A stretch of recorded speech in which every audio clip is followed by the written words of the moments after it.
Agora você vai entender, né, o que Deuteronômio diz, né? Que todas estas bênçãos te alcançarão. Por quê? Porque o Deus rico, poderoso, anda contigo. Amém, amados irmãos? Diga glória a Deus. Ora, se somos filhos, somos também herdeiros de Deus e co-herdeiros com Cristo. Aleluia! Temos bênçãos maravilhosas da parte de Deus, irmãos. Você é uma pessoa tremendamente abençoada, porque você é um herdeiro em Cristo Jesus. Aleluia. Agora só que esse versículo não termina por aí. O término desse versículo é um pouco desconfortável.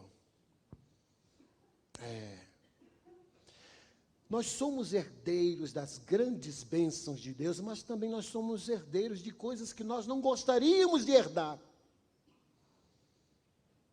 Vamos ler aqui. Aí ele diz: se com ele sofremos, com Cristo sofremos, também com ele seremos glorificados. Qual é a ideia aqui desse versículo, dessa frase aqui? A ideia é que você andando no Espírito, Satanás vai dar um grito de protesto e vai desencadear, desatar perseguições sobre a sua vida, e aí você vai sofrer por amor a Cristo. Aqui é identificação. Você vai se identificar a Cristo, como diz lá em Romanos 8:29, fomos salvos para sermos semelhantes a Jesus. Eu sofro por amor a Jesus, eu sofro porque me pareço com Jesus.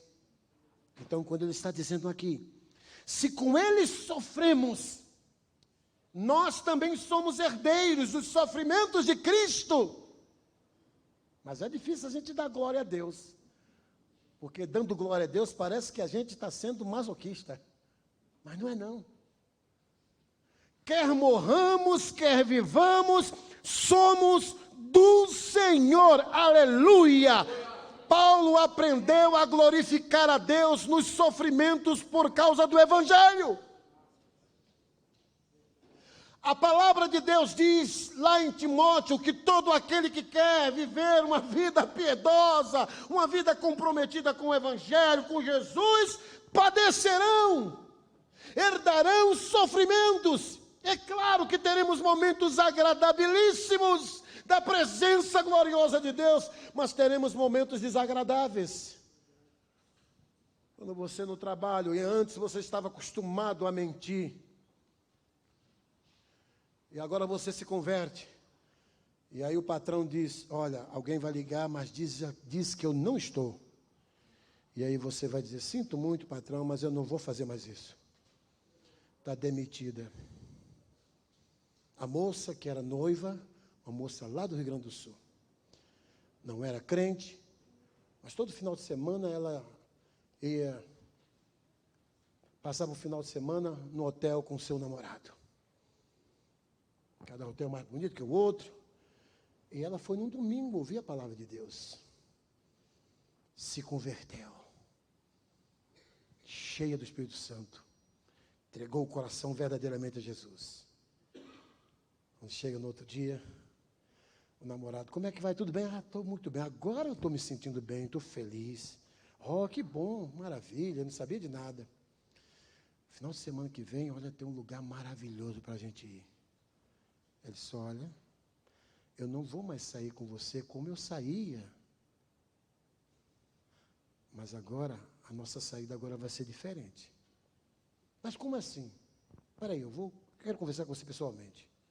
E aí ela explicou. Aí ele disse, já estava noiva com o casamento marcado. E ele disse, se você não for comigo esse final de semana, considere-se acabou o nosso noivado. E, consequentemente, o nosso casamento. Ela chorando, disse, eu te amo muito, mas eu não vou trair o meu Senhor Jesus. Eu estou perdendo você, mas eu não vou perder o meu Jesus. Isso é, quando você quer viver uma vida de consagração, dedicada, Você vai padecer, você vai ter dificuldades. Mas tudo isso é por amor ao Evangelho.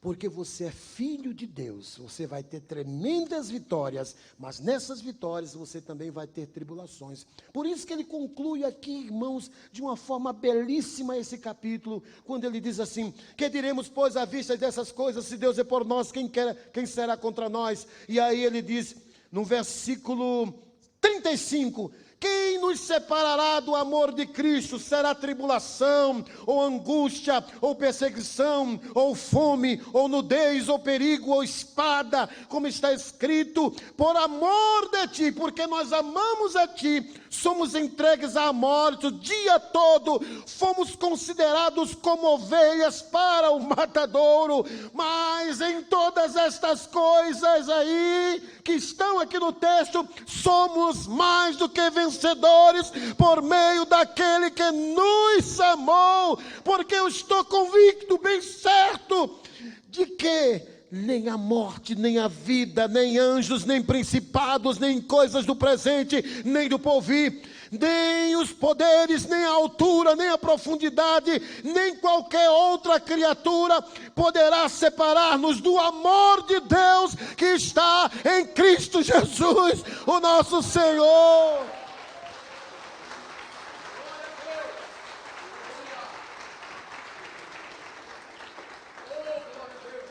Isso é vida cristã. Amém? Só vou ler só o último toque, não vou no último tópico, não vou fazer esse comentário aqui.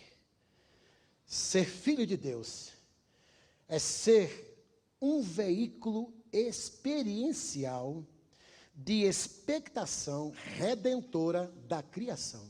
Difícil, né? É que até a natureza é beneficiada quando você descobre que você é filho de Deus.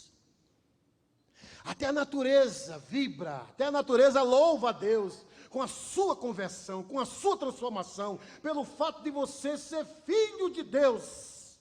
A natureza louva a Deus. A palavra de Deus fala isso. Que o Senhor Deus te abençoe. Em nome de Jesus Cristo. Levante-se em nome de Jesus. Você é um filho de Deus. Talvez você tenha uma grande dificuldade de chamar Deus de Pai. Talvez é um trauma que você tem. Você que também está dentro da igreja, mas nunca teve certeza de vida eterna. Nunca teve. E você que ainda nunca fez uma decisão para seguir Jesus fielmente. Deus está te dando esta riquíssima oportunidade. Eu queria que todos fechassem os olhos e começassem a orar. Se você quer fazer uma decisão de entrega a Jesus Cristo como seu Senhor e Salvador, a decisão pública, ela é importantíssima e necessária. Jesus disse: aquele que me confessar diante dos homens, eu também o confessarei diante do meu Pai que está nos céus. Mas também aquele que me negar diante dos homens, também eu o negarei diante do meu Pai que está nos céus. A Bíblia diz que todos aqueles que recebem a Jesus se tornam filhos de Deus. Nesse momento, há alguém que quer entregar a vida a Jesus. Jesus quer te receber, mas você também precisa recebê-lo. Há alguém aqui nessa noite, apenas erga uma de suas mãos. Eu quero orar por você. Levante apenas uma de suas mãos. Onde está a primeira pessoa? Na galeria, aqui embaixo. Há alguém nessa noite que ainda não fez uma entrega a Jesus Cristo como seu Senhor e Salvador? Erga apenas uma de suas mãos. Mas há alguém aqui que tem um conflito no coração, tem uma dificuldade de chamar Deus de Pai, eu quero orar por você também. Há alguém aqui nessa noite? Deus abençoe. Há mais alguém? Vem aqui à frente, pode vir. Amém. Há mais alguém? Pode ficar aqui, isso. Glória a Deus. Aleluia, amém. Pode sair do seu lugar e vem aqui à frente em nome de Jesus. Louvado seja Deus. Chamar Deus de Pai é libertador. É libertador. Deus quer trazer libertação para a tua alma nessa noite.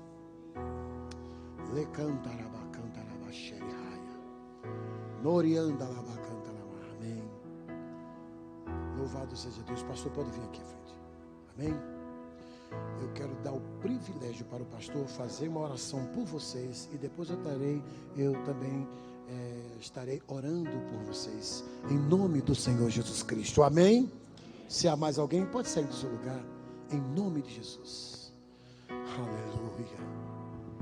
Senhor, toma nessa noite, Pai, os teus filhos que se dirigiram aqui à frente.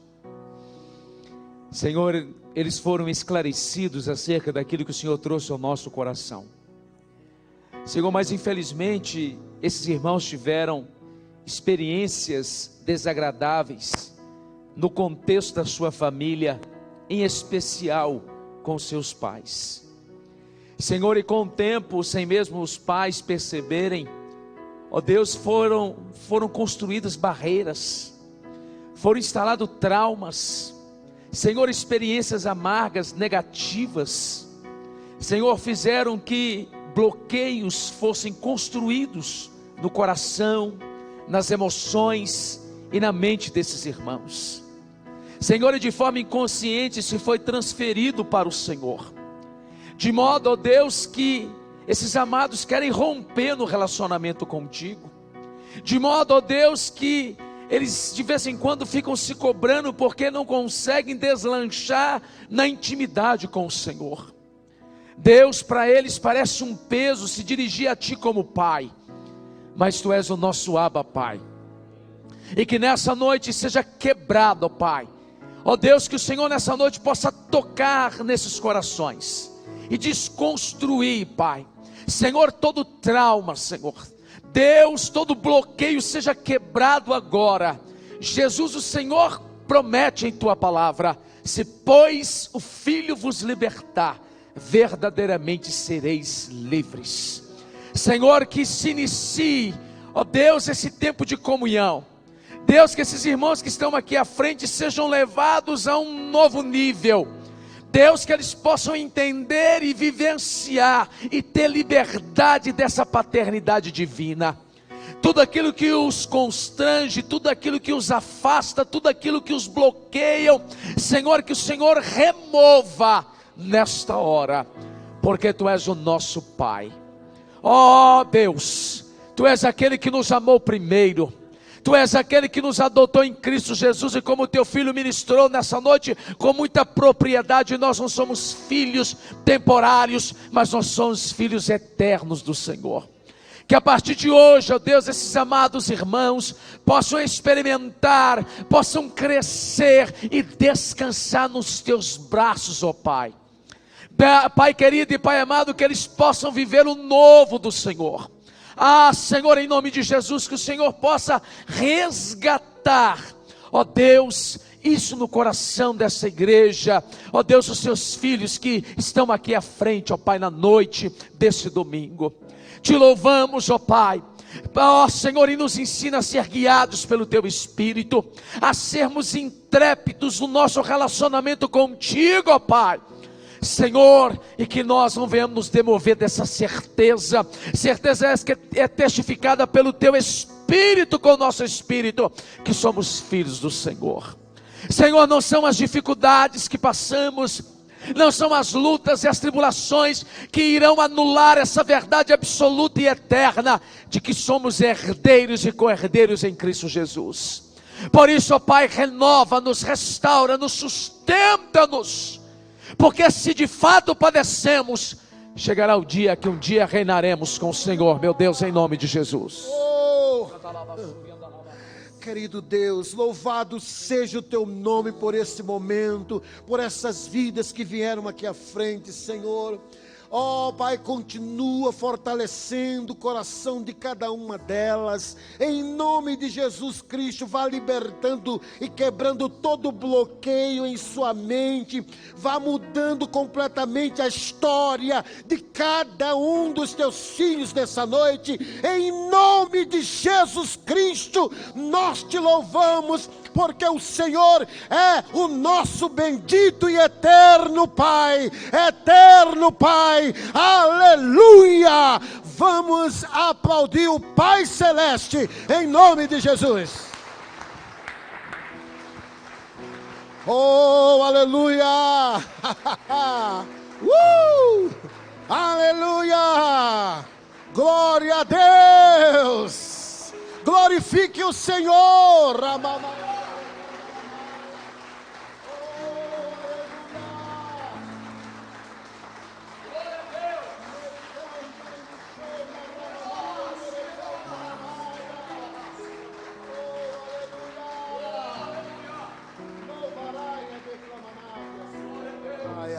Que Deus abençoe a cada um de vocês, em nome de Jesus. Quem está sentindo alguma dor, coloque a mão no lugar da dor, se você pode colocar.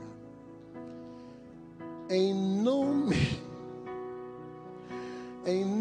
de Jesus Cristo, nosso irmão mais velho, esse nome que está acima de todo nome, repreendemos esta dor, saia agora, em nome de Jesus. Agora agradeça a Deus, levante suas mãos e agradeça a Deus. Amém? Amém? Quantos foram abençoados? Amém? Glorifica a Deus. Quem estava com dor e desapareceu a dor, levante a mão. Quem estava com a dor e desapareceu a dor, levante a mão. Aqui, aleluia, Deus abençoe, amém, Deus abençoe, em nome de Jesus, amém? Com a palavra o nosso querido pastor. Quem quiser, irmãos, as nossas apostilas de estudos bíblicos, é só nos procurar lá fora. Tenho aqui uma apostila sobre família que é maravilhosa, fantástica, e também uma apostila que são diversos estudos para o seu crescimento espiritual. É só nos procurar lá fora, amém? Que Deus abençoe, em nome de Jesus. Eu agradeço a Deus pelo carinho do pastor, da esposa e da igreja, em nome de Jesus. Você conhece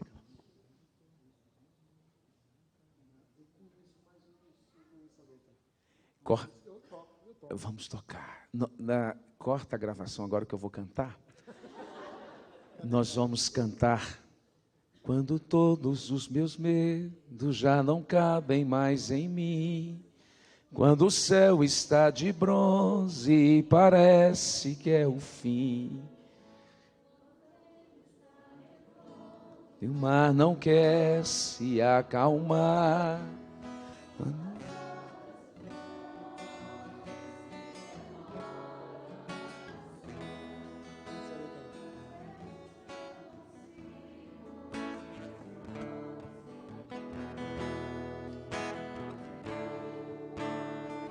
Sem entender, eu creio em ti. Letra. Eu creio em ti. Eu oro pra ti. E espero. Aleluia. Com muita alegria na alma, bem forte. Cante ao Senhor. Ele diz para você: quando você sente medo, do seu lado eu estou. E é bom que você saiba que eu sinto a tua dor.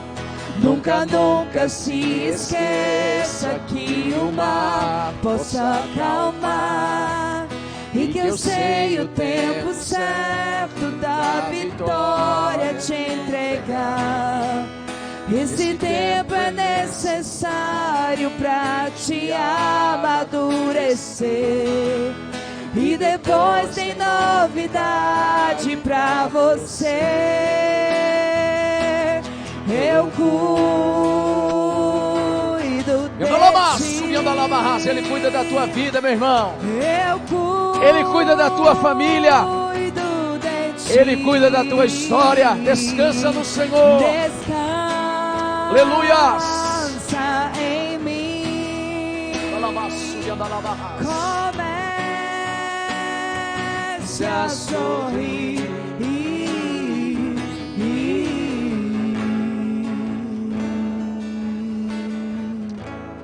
Eu cuido de ti. Eu cuido de ti. Descansa em mim. Comece a sorrir.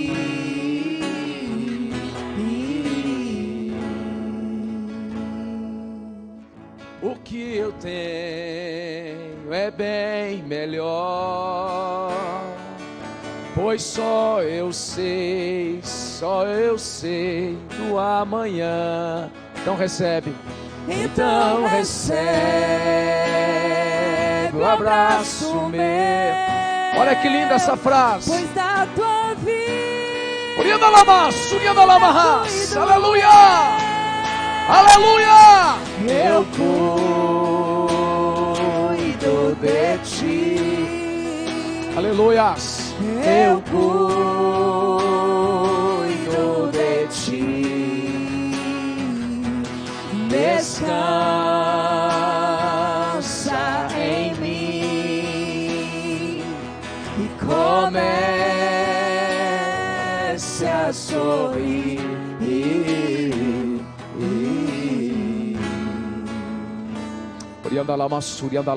Pai, canta labaço, tu és o Deus que cuida, Senhor. Ensina-nos a descansar em Ti, ó Pai. Aquietai-vos e sabei que eu sou Deus.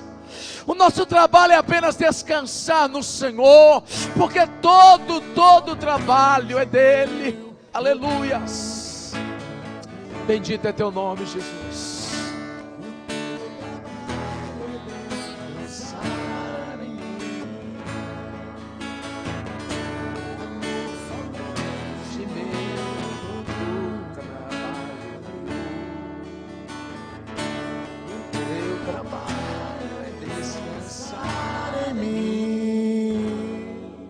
Glória a Deus.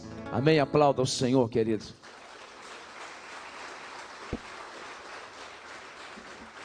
Glória a Deus. Amém. Amém. Deus diz para você: eu cuido de ti. Eu cuido de Cantalabassuri Andalamarras. Você é filho de Deus. Deus cuida da tua vida, Ele cuida da tua família. Creia nisso. Ele cuida de você antes mesmo da sua existência. Ele já cuidava de você desde a fundação. Antes da fundação do mundo na eternidade, Ele já pensava em ti. Antes dele ir à cruz, o teu filho, nosso irmão mais velho, Ele já cuidava de cada um de nós. Amém, irmãos? Vai para casa, vai descansar, e essa semana fique com essa palavra: Ele cuida de você. Amados irmãos, que o Senhor te abençoe e te guarde.